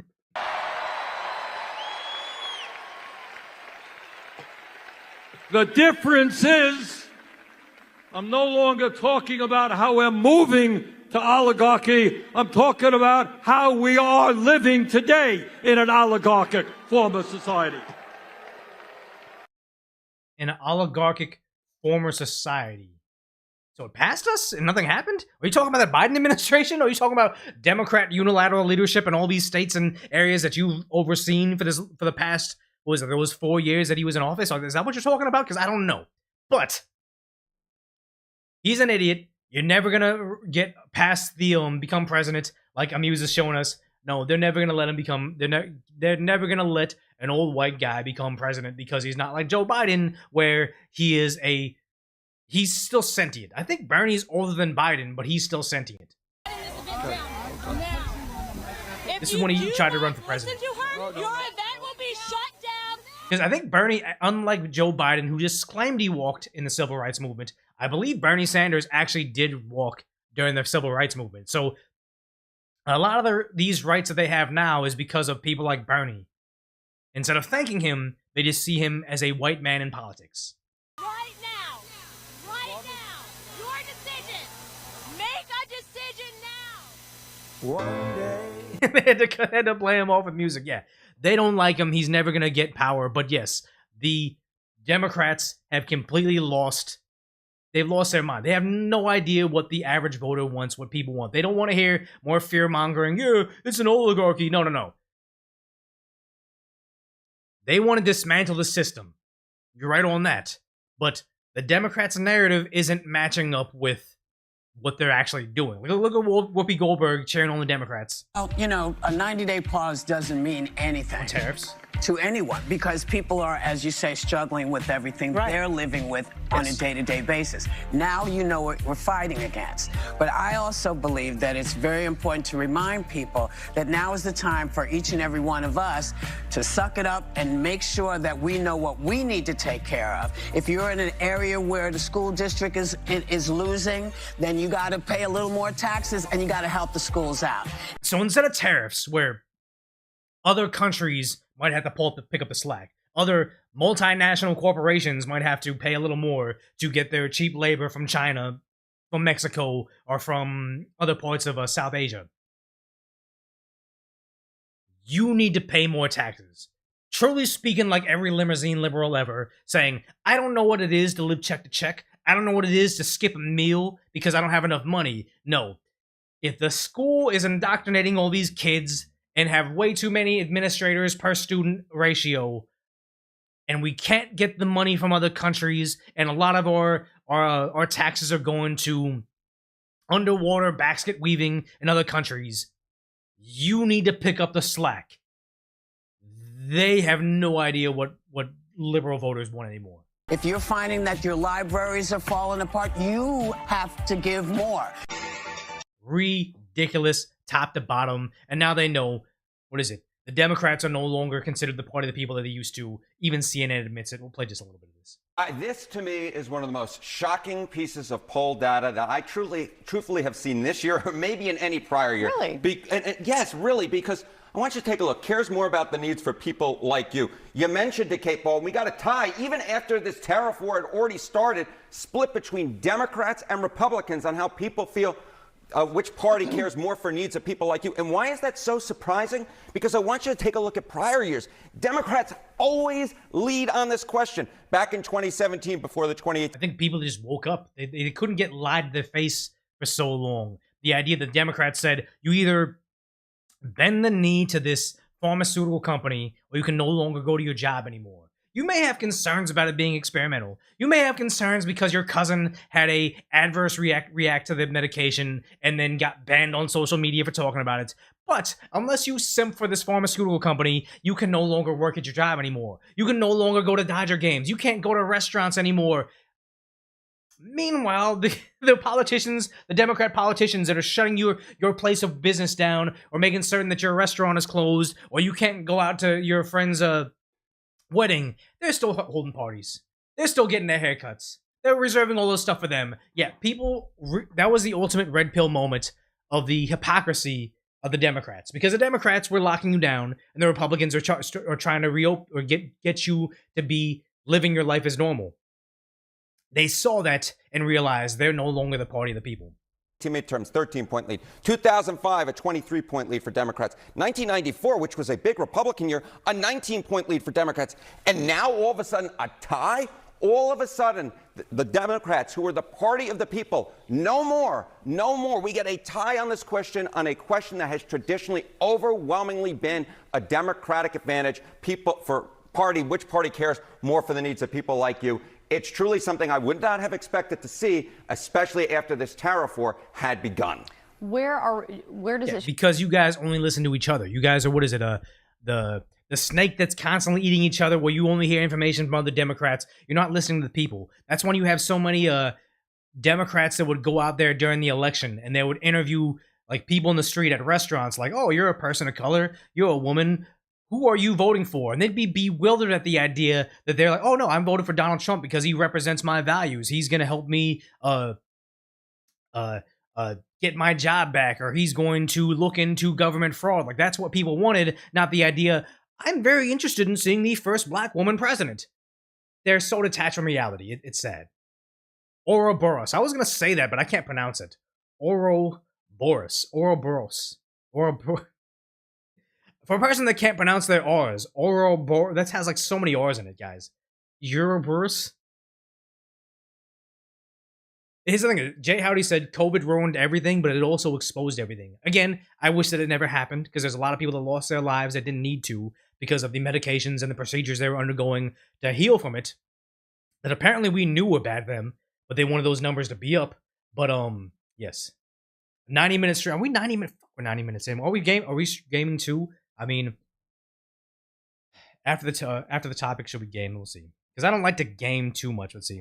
After the topics, should we? You want to watch? We'll do that. We'll do that poll. You play the finals? I don't know. What game? I mean, I guess we'll vote on that too. We can play Schedule 1 again. I'm terrible. It was literally like Chores the video game. It was sad. Brian the Lion says, does Vitali deserve decades in Philippines jail? Sadly, yes, because people forget that we don't have a justice system. There's no justice system. Injustice happens all the time. There is a legal system. The legal system tells you that we're here to set precedents for future actions. So just because you're throwing him in jail doesn't mean that you think that it's going to rehabilitate him. You're throwing him in jail because you think that it's going to discourage further actions like that. Because I'm telling you right now, you have all these nuisance streamers watching that case carefully. And if he gets 20 years in prison, I guarantee you no nuisance streamers are ever going to enter the Philippines, ever. And here's the thing, is if he sees 20 decades in jail in a hard Filipino prison, good riddance, I don't care. I'm not going to shed a tear for him. But I hope that Korea does the same, because then Korea is going to be the best place to go after this. Like, I have this. I want to play this right now, but I guess we should cover the Russian streamer that gets attacked by a Japanese local, where they're very sad about this, but it's about time that they start going after them like this. Oh my god. What the heck? So what he's doing is he's watching the cars go around. This is a scene from Tokyo Drift, Fast and Furious, where they play the song as the cars go around. For the most part, this is very benign. It's not being offensive, but he's doing this. He's just annoying the Japanese locals. 警察ってな。おい、ちょっと待てよ、お前。おい。待てっつってな。止まれよ。お前警察呼ぶわんじゃ。待って。He just doesn't want to be filmed. And that's the thing, is stop making regular people's lives your content. And especially not even just regular people's lives, like, oh, I'm walking around, like, I'm a big fan of those channels where they walk around peaceful parts of South Korea or peaceful parts of Tokyo or play it in the background. It's really cool. This is not that. Let me just bug people and make it into my content. He grabbed aggro now, yeah. Stop streaming. Stop streaming. And they have streamers have such a bad reputation in these different countries now that on site they're aggressive about it. They don't want to see him. What are you doing? Are you filming me? You film? Get out of my face. Get out of my face. Oh, so is that? He pointed and said this guy smells bad. Okay, yeah. Stop coming into my country, smelling bad, making me into content, filming me. I get it, like that.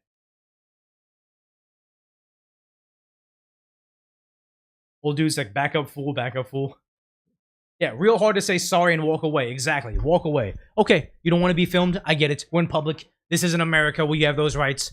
I'm walking away. But leading into other streamer news where you had this girl, Extra Emily. And here's how little I know about Twitch, because now that I'm doing live streaming, I tried to watch some Asmongold. I actually watched some Hassan Piker to see how do they fill up all this time. I don't get how Hassan can sit there and watch YouTube for hours on end, eating cereal, and that's content for people, but whatever.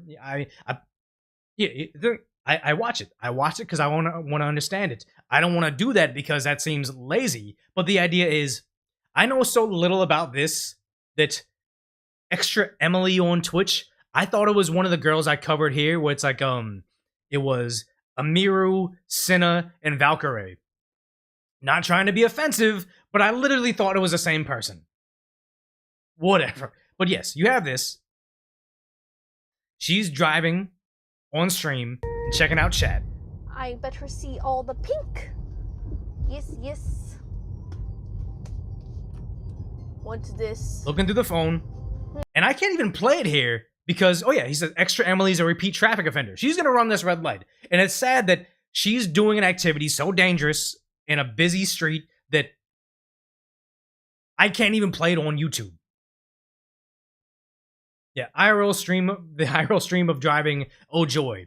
And the sad part is she was banned. Yeah, running a red light because you're distracted by a stream, you gotta ban them. But apparently that ban only lasted a day and 3 minutes. And it is sad because streamers have been doing much worse with their live streams where, like, you know, this guy crashed his Maserati, Ferrari, I forget what it was, and made it into content and actually drove out his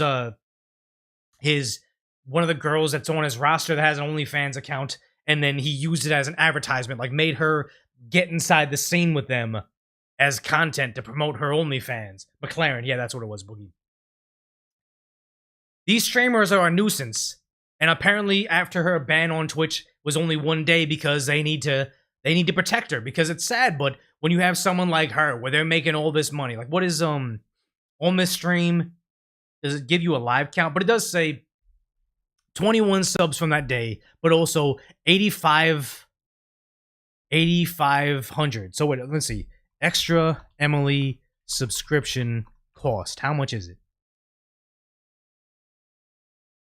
How much does it cost to subscribe to her? $6. So $6 times how many does she have right now? Right now she has 8,100. 8,100. So since her traffic situation, oh no, she's going down. Wait. She's going down. So okay, whatever. She's making $48,000 a month. What's that annually? $583,000 a year. Over $500,000 a year for the platform. They cannot get rid of their golden goose because I imagine her being gone for more than a day is costing the platform lots of money. Somebody said she has a close personal relationship with the Twitch CEO, Dan Clancy, and that would make sense. And the same reason that like the NBA will protect a LeBron James. Like I 100% believe LeBron James at age 38 or 39 with that body is on performance enhancing substances. I believe that. I have nothing to back it up other than just visually seeing someone like that. Like, yeah, that's not natural. But the NBA, I don't think is going to be too aggressive on going after him because he is their golden goose. He is the face of the NBA right now, and that's part of why I think their ratings are so atrocious. The NBA is doing terrible. They can't get rid of their person, and to my understanding, Twitch profitability isn't so great right now, so they need somebody that's pulling in all this money to stay there. They're going to protect them even at the cost of potentially someone may lose their life because you didn't properly punish these people for their activity. Helio says, creators higher than partner get better rates. They take half my subs, and I think they only take a third for people pulling traffic to their sites. Yeah. Someone they're afraid that might go to Kick or Rumble or whatever, they're going to give them a better deal. I know that I don't even get monetization on Twitch, but maybe I should because freaking Asmongold getting something like 40,000 live stream viewers and making, what was it, $80,000 a month, or probably more than that. Maybe I need to be on Twitch. Who knows? Yeah, if I made $48K a month, this is more than most people make in a year. I remember when I was on salary, $48K was what I was making for the longest time, and then making a month. I watch NBA for the flops. Yeah, NBA is not fun anymore. I'm the hugest Celtics fan. They're going on a generational run. They're going to repeat, in my opinion, but honestly, I haven't even... I mean, one, I've been working a lot, and I work a lot during the time that Dodger games happens and Celtics game happens, so I miss a lot of it.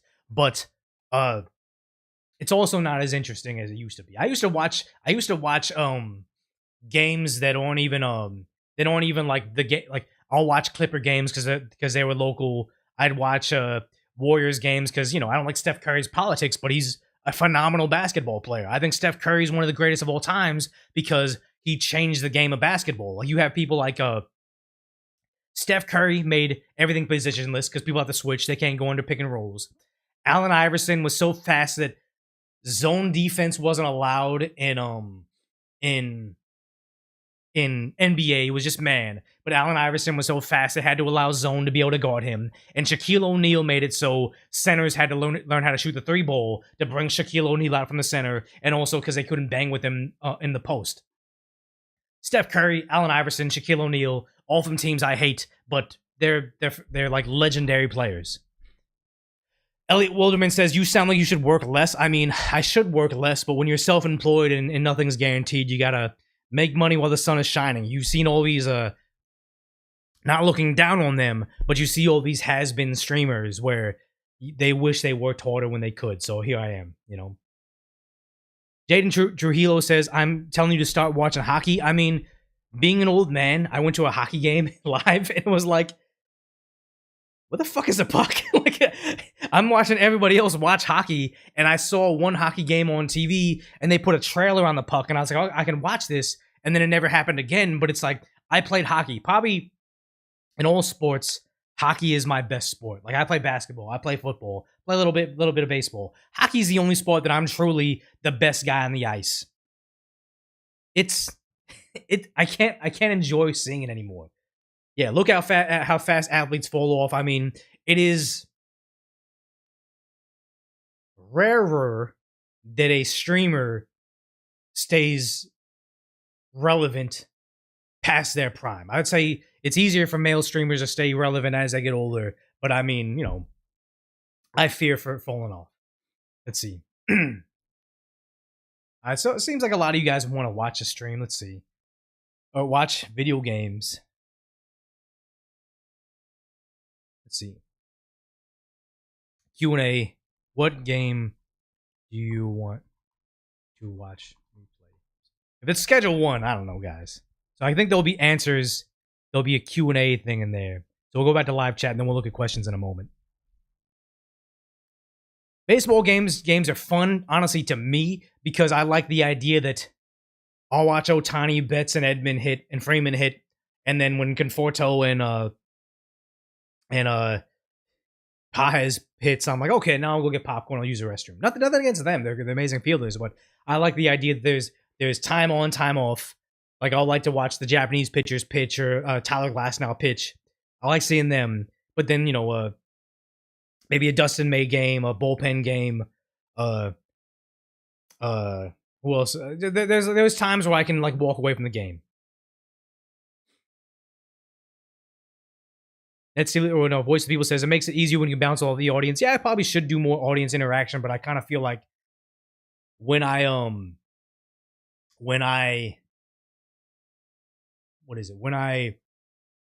do a stream with no topic, I don't know what I should do with the thumbnail, so it's hard. Helldivers or Star Wars game, I should play that. A face reveal when? I did do a face reveal. Where is the video I did a face reveal on? And people didn't like it. Let me see. Can I find the video I did a face reveal on?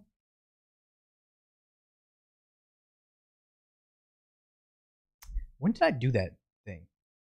I don't even remember. Tecmo Bowl, yeah. I should. I'm on a Mac, so I had to use Shadow Tech PC to do it, so I don't know how fast I can do streams. Do I think Ohtani threw his interpreter under the bus? Nah, I think that his interpreter was a degenerate gambler. I don't think Ohtani, when you're that good at your sport, let alone two positions in your sport that's never been done before, I don't think he has time to be into gambling at the millions of dollars that he was. Play Rambo for the NES, yeah. Just answer real life questions. Okay, yeah, I mean, we could do that.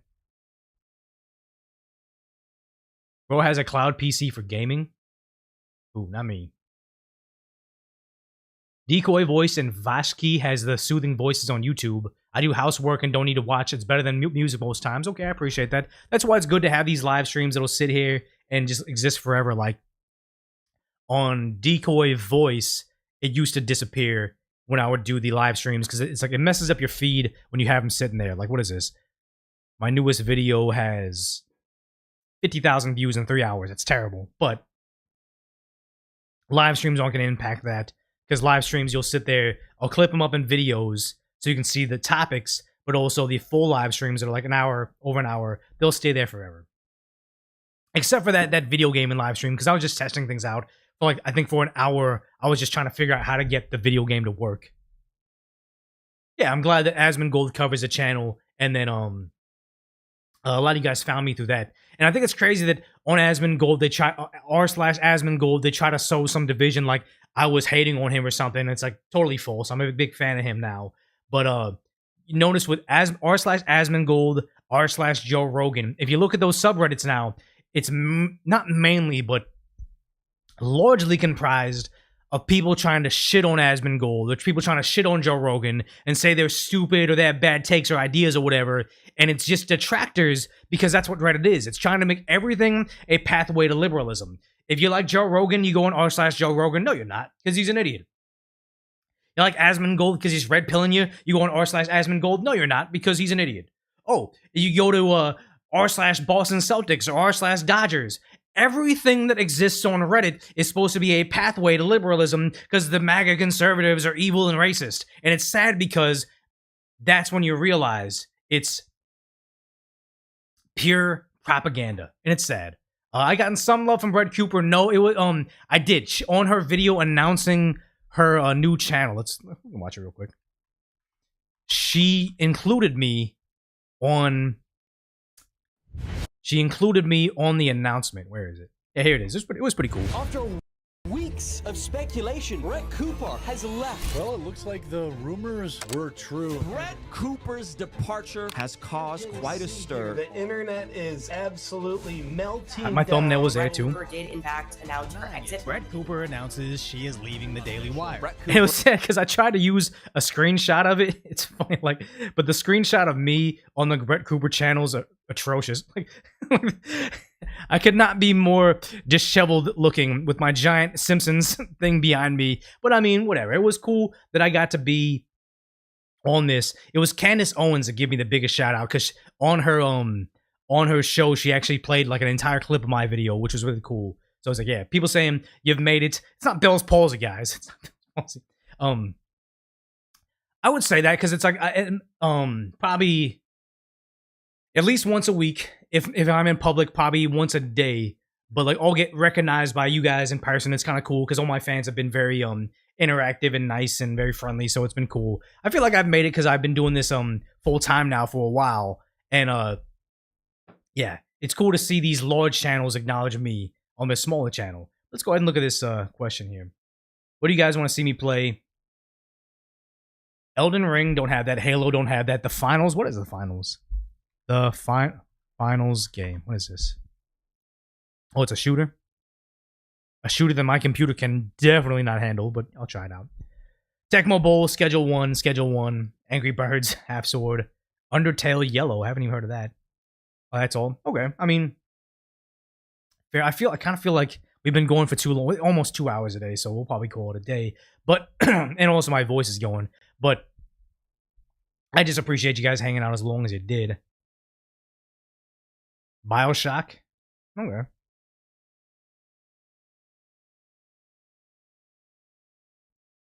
Battletech, no timeout. Nux is great. I don't even know who Nux. Who is Nux? Nux 7. Nux Decoy Voice. Nux and oh shit, yeah, he has a lot of subs. Is he covering? Oh, is this one of the VTubers? Yeah, I have a lot of VTubers seem to like my content. It's kind of wild. And they play video games in the background while they talk. Yeah, it's pretty cool. I appreciate that.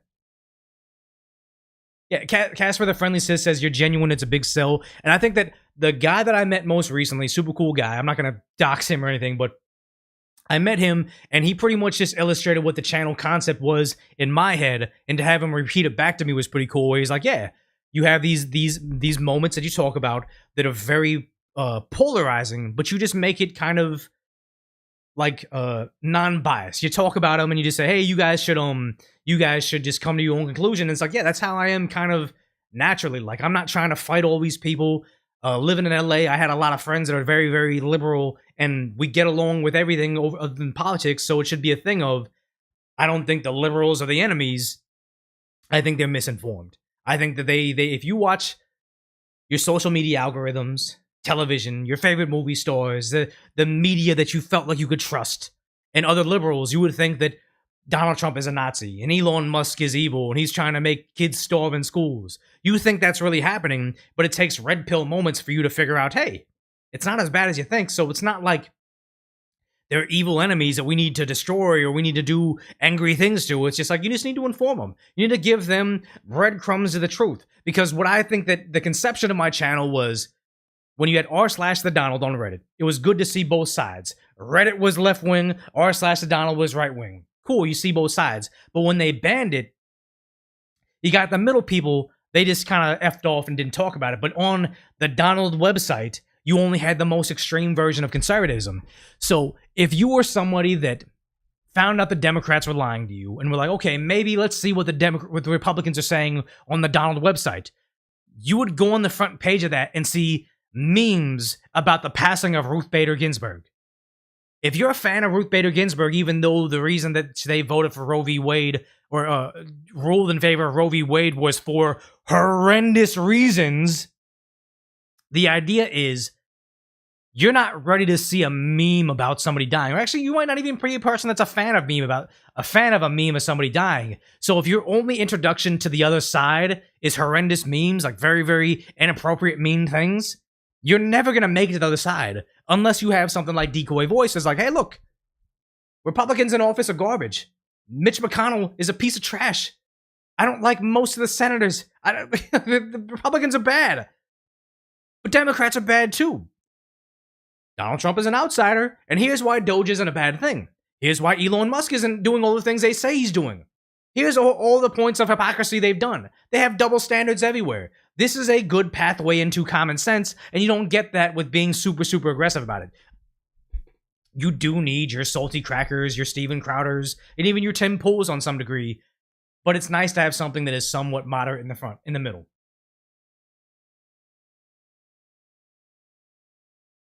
But okay, yeah.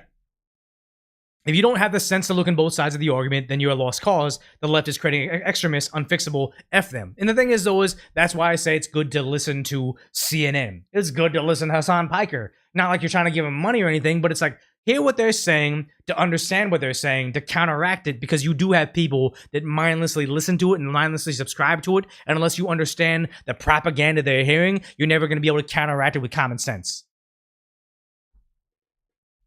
But yeah, I appreciate all that, guys. I mean, we've been hanging out for 2 hours now, so good to see you guys here. We'll get a live stream schedule soon. We're still testing things out, and we'll figure it out. But thanks, Baby Sunshine, for being here from the Super Moderator team, and I will see you guys sometime soon. But for now, duck off.